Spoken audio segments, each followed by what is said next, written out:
मैं मंच पर बुलाना चाहूँगी विद्यासागर जी को, प्लीज़ मंच पर आएं। और साथ में मैं बुलाना चाहूँगी अपने सहयोगी जेपी जी को, प्लीज़ विद्यासागर जी आप आइए मंच पर। आईपीएस हैं और सेना नायक 11वीं वाहिनी के हैं, बहुत लोकप्रिय हैं और किस तरह से लगातार उन्होंने काम किया है, इस पर हम चर्चा करेंगे। कुछ ही देर में हमारे बीच मौजूद रहेंगे एसपी जी अंकुर अग्रवाल जी, उनसे भी बातचीत करेंगे। लेकिन अब चर्चा की शुरुआत करते हैं, आगे बढ़ाते हैं और बातचीत करते हैं विद्यासागर जी से। तो देखिए, लगातार उत्तर प्रदेश की हम बात कर रहे हैं और उत्तर प्रदेश की बात में हमारे साथ बहुत सारे खास मेहमान जुड़ रहे हैं। विद्यासागर जी हैं, आईपीएस अधिकारी हैं, बड़े तेज तरार ऑफिसर रहे हैं, उनसे हम बात करेंगे। और हमारे साथ आपको बता दें, थोड़ी देर में यहाँ के एसपी साहब भी जुड़ेंगे, अंकुर अग्रवाल जी। जैसे ही वो आएंगे तो उनको हम चर्चा में शामिल करेंगे। विद्यासागर जी, सबसे पहले चर्चा की शुरुआत आपसे, क्योंकि बहुत महत्वपूर्ण सीतापुर जिला है और नैमिषारण्य धार्मिक नगरी है। एक आईपीएस अफसर के तौर पर आप इस सीतापुर को कैसे देखते हैं? Mike sir, mike please. देखिए, वर्तमान में मेरा दायित्व कानून व्यवस्था से संबंधित सीतापुर का नहीं है, लेकिन आज से करीब 14-15 साल पहले मैं यहाँ एज डिप्टी एसपी तैनात रहा हूँ और सीओ सिटी के पद पर मैंने कार्य किया है यहाँ। तब से लेकर के आज तक का जो सफ़र रहा है, और जहाँ तक आप कानून व्यवस्था की बात कर रहे हैं, तो कानून व्यवस्था में क्रांतिकारी परिवर्तन हुआ है। आप खुद ही देख सकते हैं, बहुत सी चीज़ें बदली हैं। पुलिस के इंफ्रास्ट्रक्चर में बदलाव आया है। तो जिस समय इंफ्रास्ट्रक्चर में बदलाव आया, हमें संसाधन उपलब्ध कराए गए, तो हमने और दुगने जो हमारे प्रयास थे, जितना बेहतर कर सकते थे लोगों के लिए, और सरकार की जो मंशा थी, महिलाएं, बच्चे, बुजुर्ग, पीड़ित, इनके हित में जो पुलिस के द्वारा कार्य किया जा सकता था और बेहतर ढंग से किया जा रहा है। जहाँ तक अपराध की स्थिति है, अपराध पर नियंत्रण के जितने भी प्रयास हुए हैं, प्रत्येक प्रयास में उत्तर प्रदेश की पुलिस ने एक नया आयाम कायम किया है। जो नए चैलेंज हैं, साइबर क्राइम, अगर नेशनल डेटा देखा जाए तो नेशनल डेटा में भी उत्तर प्रदेश पुलिस सबसे आगे साइबर क्राइम के रोकथाम में है। साथ ही साथ जो महिलाओं से संबंधित मामले होते थे, उसमें सजा की दर से लेकर के एफआईआर रजिस्ट्रेशन से लेकर के, और एक पीड़ित महिला को जो सपोर्ट मिलना चाहिए, संपूर्ण सपोर्ट 360 डिग्री पर हमारे जो मिशन शक्ति अभियान चले हैं, अभी 5वां फेज चल रहा है। मिशन शक्ति केंद्र के माध्यम से हम एक संपूर्णता में महिलाओं के वेलफेयर के साथ साथ उनकी पीड़ा को समझने का प्रयास कर रहे हैं। सर, क्योंकि आप 11वीं वाहिनी से जुड़े हुए हैं, इस सेवा, क्योंकि अब मुझे पता चला कि अब रिटायरमेंट की तरफ आप जाएंगे, तो कैसा रहा अब तक का आपका एक, क्योंकि आप सीनियर अफसर हैं, और कैसा रहा आपका जीवन, जो सेवाएं थी, कुछ ऐसी यादगार चीज है? क्योंकि अब देखिए, अब जब रिटायरमेंट होती है तो कुछ ऐसे पल होते हैं इस सेवा के दौरान, या भी मन होता है कि नहीं, अभी तो रिटायरमेंट नहीं लेनी है यार, अभी आगे कुछ हो जाए सेवा विस्तार, ऐसा कभी रहता है आपके मन में? मैंने सुना है कि जब आपका जो लगाव रहा है, जो आपके साथ जिन्होंने काम किया है, वो बहुत भावुक हो गए थे जब आप नोएडा से आए थे। तो हाँ, ये बात तय है। देखिए, पुलिस, माफी के साथ रोकूंगा, अंकुर अग्रवाल जी भी आ गए, आपका बहुत बहुत स्वागत है सर। एसपी साहब, आप प्लीज मंच पर आइए, क्योंकि चर्चा की शुरुआत आप दोनों अफसरों से हो रही है, और ये बहुत बहुत स्वागत है सर आप, क्योंकि चर्चा का है। जी सर, अब आप बात रखेंगे सर। देखिए, पुलिस एक नौकरी नहीं है, पुलिस एक सेवा है, और हमारा प्रत्येक जवान जो है इस सेवा से जुड़ा हुआ है। जहाँ तक मेरी बात है, मैं 93 बैच का पीपीएस अफसर रहा हूँ, और हम लोगों ने जब अपने कैरियर की शुरुआत किया as deputy SP, as additional SP, उसके बाद मैं एस डीसीपी नोएडा रहा, फिर एसपी रामपुर के रूप में रहा। तो मेरी संपूर्ण सेवा काल के दौरान मेरा यह लक्ष्य रहा कि मैं अधिक से अधिक लोगों के साथ जुड़ पाऊँ, क्योंकि हमारी सेवा का उद्देश्य ही है लोगों की सेवा करना, चाहे जिस रूप में हो। लोग, पब्लिक हमें तभी याद करती है जब वो संकट में रहती है, तो उस पीरियड में अगर हम उनकी सेवा कर लेते हैं तो अपने जो सर्विस के मापदंड है उसको हम पूरा कर लेते हैं। और जहाँ तक आप बता रहे थे कि जो वो भावुक पल था, चूँकि ट्रेनिंग जहाँ चल रही होती है, वहाँ का एसपी न होकर के ट्रेनिंग सेंटर के लिए एक प्रिंसिपल होता है।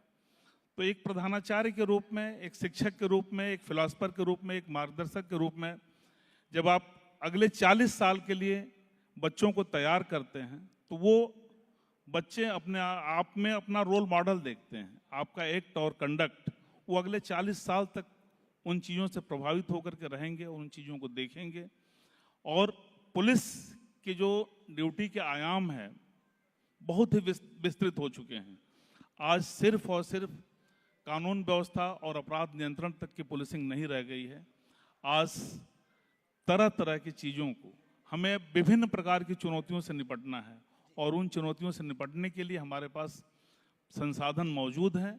उन्हीं संसाधनों के सहारे उत्तर प्रदेश आज उत्तम प्रदेश के रूप में बनकर के अपराध नियंत्रण से लेकर के कानून व्यवस्था में जो प्रतिमान स्थापित कर दिया है जी। पूरे देश के लिए ये गौरव का विषय है कि हमने वो लक्ष्य प्राप्त कर लिया जो हमें प्राप्त करना चाहिए था। हालांकि अपराध नियंत्रण और कानून व्यवस्था प्रतिदिन का कार्य है, फिर भी हमें जो लक्ष्य प्राप्त करना था हमने प्राप्त किया है। और उम्मीद है कि जो हमारी ये नई पीढ़ी आ रही है, अभी हमारे 60,000 लोग आ रहे हैं, इसमें महिलाओं की भागीदारी करीब 12,000 की है, नेक्स्ट 80,000 की पुनः भर्ती होने जा रही है। तो इन मानव संसाधन प्लस जो अन्य संसाधन हमें गवर्नमेंट के द्वारा दिए जा रहे हैं, उससे उत्तर प्रदेश पुलिस उत्तर प्रदेश के लोगों की बेहतर सेवा कर पाएगी। चलिए देखिए, अंकुर अग्रवाल जी को भी आप चर्चा में जोड़ लेते हैं। अंकुर अग्रवाल जी एक तेज तरार ऑफिसर माने जाते हैं और कई इन्हें सम्मान भी मिला है और अपराध को, सीतापुर में अपराध को खत्म करने में इनकी अहम भूमिका रही है। और सर मैं थोड़ी निजी जिंदगी पर जाऊं तो माफी चाहूंगा, इनकी निजी जिंदगी भी बड़ी दिलचस्प रही है। एक बहुत अच्छी लव स्टोरी में तो पढ़ रहा था, बड़ी इंटरेस्टिंग थी। अंबाला से निकले, अमेरिका तक पहुंच गए और अपनी पत्नी को भी सैल्यूट करना पड़ गया। बड़ी दिलचस्प कहानी है। मैं सर क्योंकि अच्छी बात यह है कि आप हरियाणा से, तो मैं भी हरियाणा से हूँ और एक इंटरेस्टिंग मैं पूछूंगा आपसे, बहुत सारे पत्रकार आपसे सवाल दिन भर आप देते रहते हैं इंटरव्यू, ये काम क्यों नहीं हुआ, ये अपराधी क्यों नहीं पकड़ा गया। मैं आपकी वो दिलचस्प स्टोरी सुनना चाहता हूँ आपकी और मैम की, कि वो सफ़र अंबाला, पंचकुला, फिर वहाँ से अमेरिका पहुँचा, अमेरिका से फिर कैसे एक IPS अफसर बन गया। देखिए, मैं और मेरी धर्मपत्नी जो है वो साथ ही लगभग थोड़ा माइक ऊपर कर लीजिएगा। नर्सरी से लेके आप ये मानिए लगभग 10वीं क्लास तक हम दोनों एक ही स्कूल में पढ़े हैं और एक ही क्लास में पढ़े हैं। उसके बाद क्योंकि हमने इंजीनियरिंग ली थी तो हम नॉन मेडिकल चूज़ किया, उन्होंने इकोनॉमिक्स किया था तो उन्होंने अपनी लाइन चूज़ की। उसके उपरांत हम अलग अलग जगह चले गए। उन्होंने अपनी जो बैचलर्स है वो USA से करी, मैंने अपनी बैचलर्स बिट्स पिलानी से करी। उसके बाद जब UPSC का बात आती है तो UPSC पहले उन्होंने दिया, मैं पहले लगभग 3 साल मैंने सिस्को कंपनी में काम किया। उसके बाद मेरा मूड बना UPSC देने का। उसके बाद जब UPSC में मुझे मालूम पड़ा कि ऑलरेडी मेरे बहुत सारे दोस्त मित्र हैं तो उनसे बातचीत होनी शुरू हुई और जब बातचीत शुरू होने हुई तो दोबारा से जो पुरानी दोस्ती थी वो फिर शादी में बाद में तब्दील हो गई। ये है कि SP की लव स्टोरी भैया, SP को प्यार होता है। चलिए सर, कानून व्यवस्था के मुद्दे पर बात करते हैं। अभी सीतापुर को आप कैसे देखते हैं? अब आपकी पोस्टिंग है, क्या क्या प्राथमिकताएं कानून व्यवस्था को लेकर और कौन कौन सी चुनौतियां आप फेस कर रहे हैं? देखिए, सीतापुर अगर आप देखते हैं तो पूरे प्रदेश में एक बहुत बड़े जनपदों में से आता है। यहाँ पे 9 विधानसभाएं हमारी लगती हैं, तो बहुत कम ऐसे जनपद हैं जहाँ पे इतने ज़्यादा मतलब विधानसभाएं, और फोर्स भी हमारे यहाँ जो एलोकेटेड है लगभग 4,000 का फोर्स हमारे यहाँ एलोकेटेड है।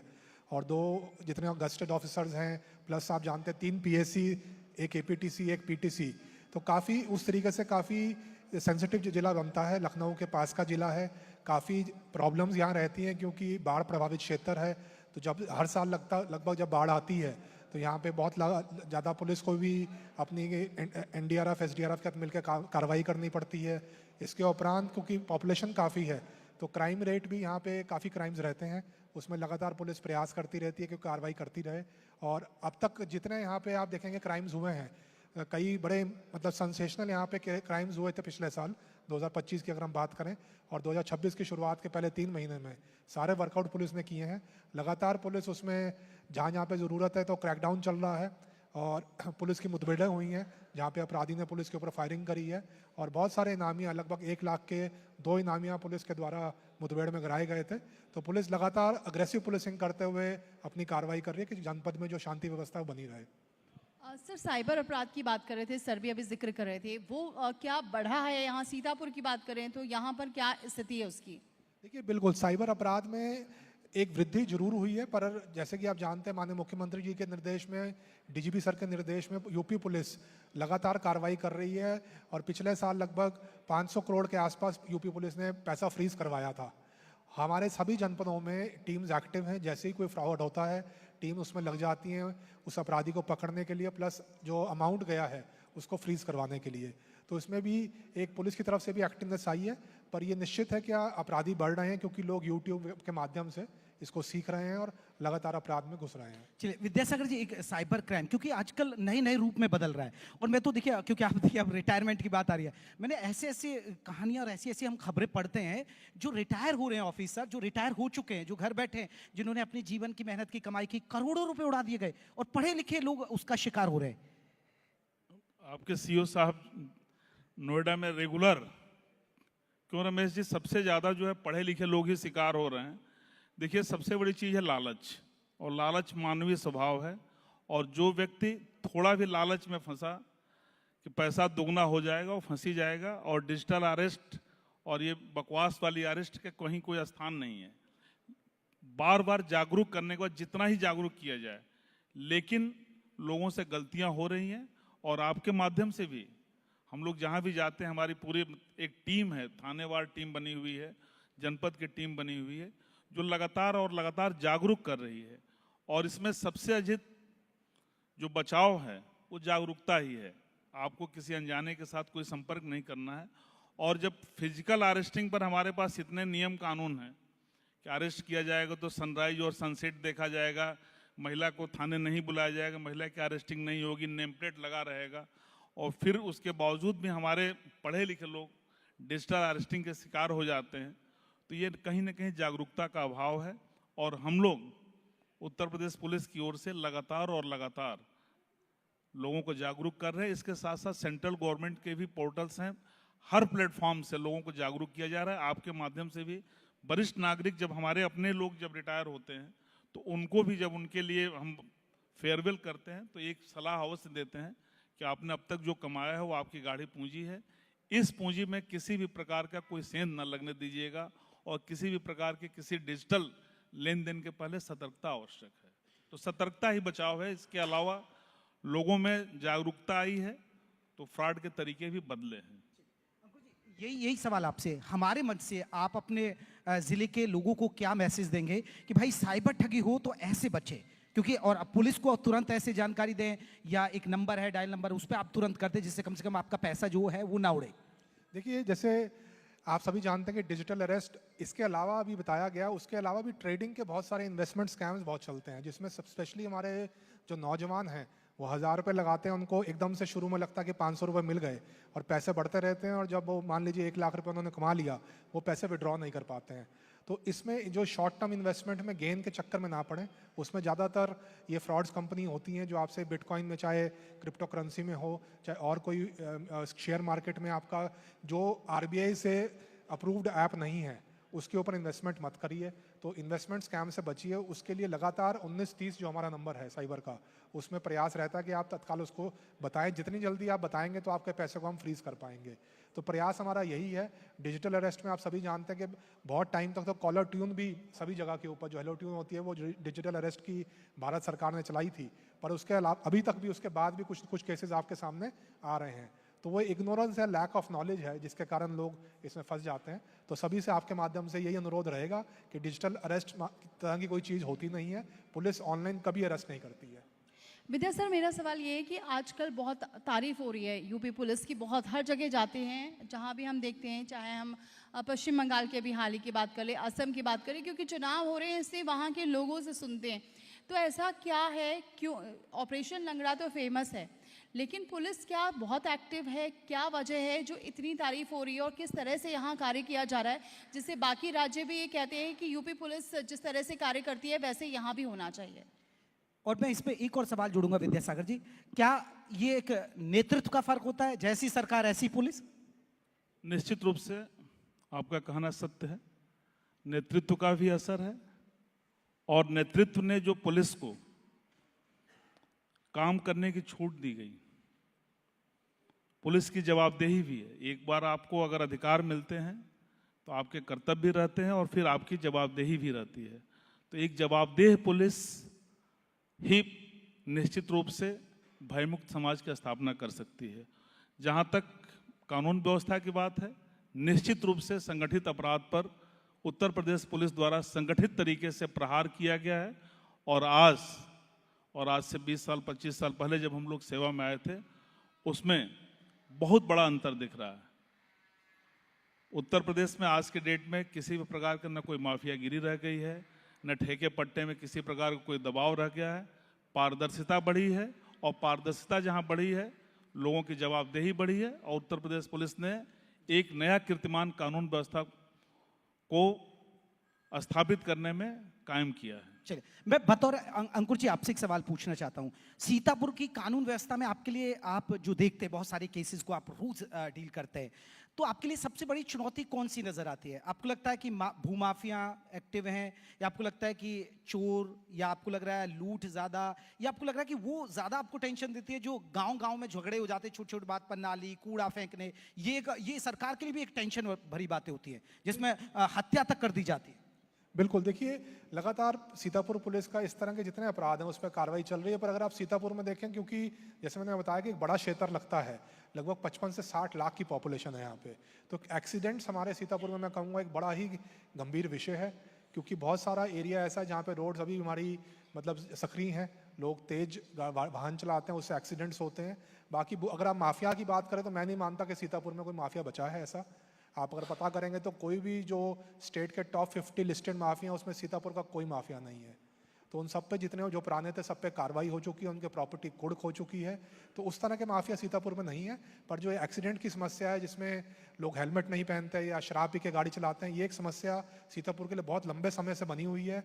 उसमें भारत सरकार द्वारा भी जो टॉप 100 जनपद चुने गए थे पूरे भारत में जिसमें सबसे अधिक एक्सीडेंट्स होते हैं, मृत्यु होते हैं, सीतापुर भी उसमें था।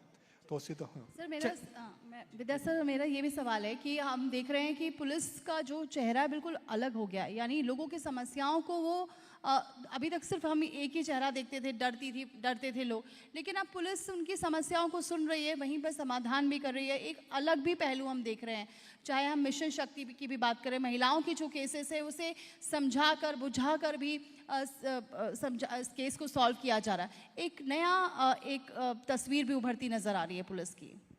देखिए, वैसे तो पुलिस को हमेशा संवेदनशील होना ही चाहिए। संवेदनशील अगर आप रहेंगे तो दूसरे की पीड़ा को समझ पाएंगे। और प्रत्येक पुलिस कर्मचारी अधिकारी को अगर उसके पास आने वाला कोई व्यक्ति है तो एक बार अगर उस व्यक्ति के स्थान पर अपने को रख लेगा कि अगर ये चीज़ मेरे साथ हुई होती तो मैं क्या फील करता, और मैं किसी के दरवाजे पर मदद के लिए गया होता और उससे मैं किस प्रकार की मदद की अपेक्षा करता, उसी समय वो आदमी समझ लेता है। तो प्रत्येक पुलिस अधिकारी को संवेदनशील बनना चाहिए और ये संवेदनशीलता और जवाबदेही और पारदर्शिता हमारे यशस्वी माननीय मुख्यमंत्री जी के नेतृत्व में पुलिस कर्मियों का जो सॉफ्ट स्किल ट्रेनिंग शुरू हुई, अभी एक विशाल महाकुंभ का आयोजन हुआ जिसमें हमारे बहुत से पुलिस कर्मियों ने हिस्सा लिया था, लॉ एंड ऑर्डर ड्यूटी किया था। उस ड्यूटी में भी लोगों को, हमारे जो अपने कर्मी थे, उनसे सिर्फ और सिर्फ एक चीज की अपेक्षा की गई थी कि आपका लोगों के प्रति व्यवहार मृदु होना चाहिए, संवेदनशील होना चाहिए और समस्याओं के समाधान के उद्देश्य परक होनी चाहिए। तो जब हम अपनी वाणी और अपने वार्ता एक पीड़ित के साथ सही ढंग से करते हैं तो निश्चित रूप से पुलिस का एक संवेदनशील चेहरा सामने आता है। मैं ये महिला जो अपराध होते हैं, जो बच्चियों के साथ रेप होते हैं, इसका भी मैं जिक्र करना चाहूँगी। इस पे केस सॉल्व तो हो रहे हैं, 24 घंटे में पकड़े भी जा रहे हैं, लेकिन ये कम क्यों नहीं हो पा रहे सर? इसके लिए क्या ज़रूरत है? क्योंकि कानून भी सख्त है, फिर भी ये केसेस क्यों नहीं रुक रहे? मैं ओवरऑल के बारे में बात करना चाहूँगी। देखिए, इस संबंध में जो हमारे कानून हैं वो बहुत ही कठोर हैं, लेकिन आदमी, जब आप घरेलू हिंसा और इस तरह की जिस हिंसा के बारे में आप बात कर रही हैं, मैक्सिमम जो इसमें अपराधी हैं, पूरा अगर डेटा का एनालिसिस किया जाए तो वो घर के चारदीवारी के भीतर वाले लोग हैं। हम किसी व्यवस्था में किसी बच्चे को जागरूक कर सकते हैं कि गुड टच बैड टच क्या है, लेकिन जो घर में रहने वाले अपने सगे रिलेटिव्स इस तरह की अगर हिंसा करते हैं, मुकदमा लिखा जाता है, गिरफ्तारी भी होती है, कार्रवाई भी होती है, लेकिन आदमी की एक मनोदशा होती है। जब तक उस मनोदशा, विकृत मनोदशा से लोग उबरेंगे नहीं और यह नहीं मानेंगे कि इस तरह के अपराध नहीं करना चाहिए, कोई भी बच्ची, या तो बेटी है, बहन हो सकती है, बड़ी है तो माँ स्वरूप हो सकती है, जिस समय हम इन चीज़ों को मानना जब तक नहीं शुरू करेंगे तब तक दिक्कतें रहेंगी। लेकिन गवर्नमेंट का स्पष्ट संदेश है कि जो व्यक्ति बहनों और बेटियों के साथ किसी भी प्रकार का कोई भी एक्शन लेने का प्रयास करेगा तो उसके लिए जो भी कानूनी प्रक्रिया है, कठोरतम कानूनी प्रक्रिया हर जगह अपनाई जा रही है। मैं आपको यह भी बताना चाहूंगा कि जो एनसीआरबी का डेटा है, नेशनल क्राइम रिकॉर्ड ब्यूरो का जो डेटा है, उसमें उत्तर प्रदेश महिला उत्पीड़न में सबसे ज्यादा सजा दिलाने वाला राज्य है। सबसे ज्यादा सजा यहाँ हुई है।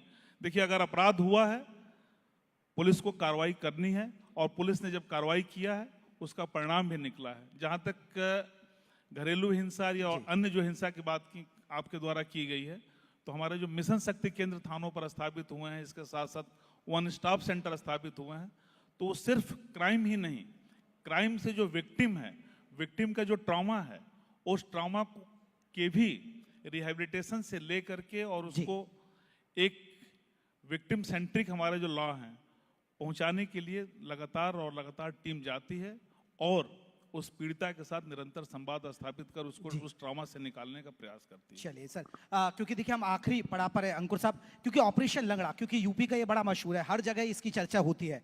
सीतापुर में ऑपरेशन लंगड़ा यहाँ भी देखते हैं हम, ताबड़तोड़ खबरें भी पढ़ते हैं। अब ऑपरेशन लंगड़ा पर आपको कौन निशाने पर है? कम से कम अलर्ट हो जाएंगे वो अपराधी। देखिए, ऐसा कोई निशाना नहीं होता। आप सभी जानते हैं कि ये ऑपरेशन जब भी पुलिस पकड़ने जाती है, तो जब पुलिस के ऊपर फायरिंग होती है तो पुलिस जवाबी फायरिंग करती है। तो पुलिस हमारी एक्टिव है, हमारी एसओजी टीम्स एक्टिव हैं। जितने अपराधी हैं उनके ऊपर लगातार सतर्क नजर ना रखी है। कोई भी अगर ऐसा अपराध करेगा और पुलिस उसको पकड़ने जाती है और पुलिस पे हमला होता है, तो पुलिस बैक फुट पे नहीं रहेगी, फ्रंट फुट पे जो अग्रेसिव पुलिसिंग होती है उसको कर रही है और उसको लगातार करती रहेगी। तो कोई स्पेशल गिरोह अभी है टारगेट पर? जो गैंग्स है हमारे यहाँ पे, उसमें लगातार हमारा प्रयास चलता रहता है। 2-3 गैंग जो चोरी के बड़े गैंग हैं और लूट के जो गैंग्स हैं, उनके ऊपर लगातार हमारा प्रयास रहता है, उनमें मॉनिटरिंग रहती है, उनकी गतिविधियों पर हम एक्टिविटी को देखते रहते हैं और लगातार उस पर हमारा प्रयास है कि अग्रेसिव पुलिसिंग करें। सर, ये बहुत दिलचस्प बात हुई। और सर, जाते जाते एक ज़रूर मैं ये जानना चाहूँगा, आपने लव स्टोरी तो बताई कि कैसे हुई, लेकिन आपने ये बताया कभी सैल्यूट मारने का मौका मिला कहीं नोएडा में? क्योंकि मुझे एक बार तो मैम को सैल्यूट मारना पड़ा था। बिल्कुल, देखिए, जब नोएडा कमिश्नरेट बनने से पहले मैं वहाँ पे एसपी सिटी पोस्टेड था। जब कमिश्नरेट बना तो मैडम की वहाँ पोस्टिंग हो गई थी, तो उस समय मेरा रैंक जो था वो एडिशनल डीसीपी का हो गया था और उनका डीसीपी था। तो सीनियरिटी में वो मेरे से एक रैंक में ऊपर हो गई थी, क्योंकि 2 साल सीनियरिटी है। पर ये इत्तेफाक रहा कि हम सेम डिपार्टमेंट में नहीं रहे, मेरा जोन उनसे हमेशा अलग रहा, तो इस तरह से सल्यूट मारने की जरूरत नहीं पड़ी। पर रैंक में मुझसे वो उस समय ऊपर थी। चलिए, बहुत बहुत शुक्रिया सर। तो देखिए, एक एसपी है, बड़े मजेदार इनकी कहानी और तेज तरार ऑफिसर है। विद्यासागर साहब, आपका बहुत बहुत शुक्रिया और शुभकामनाएं आपको, क्योंकि आप एक नई अपनी इस लंबी सेवाओं को विराम देने की तैयारी कर रहे हैं। बहुत बहुत धन्यवाद आपका दोनों का, और प्लीज मंच पर बने रहिए। बहुत बहुत शुक्रिया। मैं एडिटर में चंदा सर को बुलाऊंगी, सम्मानित करें। देखिए, पुलिस कैसे कार्य कर रही है और साइबर अपराध को लेकर एक बार फिर से इस मंच से भी लोगों को जागरूक किया गया है कि साइबर अपराध बढ़ रहा है और लोग इसके झांसे में बिल्कुल भी ना आए। डिजिटल अरेस्ट नाम की कोई चीज़ नहीं होती है, इसके बारे में बार बार यूपी पुलिस भी लगातार जागरूक कर रही है, तो इसलिए इस पर ध्यान दें। और मैं एसपी अंकुर जी को रोकूंगी मंच पर ही। तो कानून व्यवस्था की लगातार तारीफ भी हो रही है पूरे देश में। अंकुर जी, मैं आपको रोकना चाहूँगी, प्लीज़ मंच पर रहें। अंकुर अग्रवाल जी, प्लीज़ मंच पर रहें। और मैं अपने 2 सहयोगियों को बुलाना चाहूँगी। मोनू सैगल जी, जीडी गोइंका के मालिक हैं, प्लीज़ आएँ, उन्हें सम्मानित करेंगे अंकुर जी। और विकास हिंदू को बुलाना चाहूँगी, राष्ट्रीय अध्यक्ष हिंदू शेर से हैं, प्लीज़ आएँ।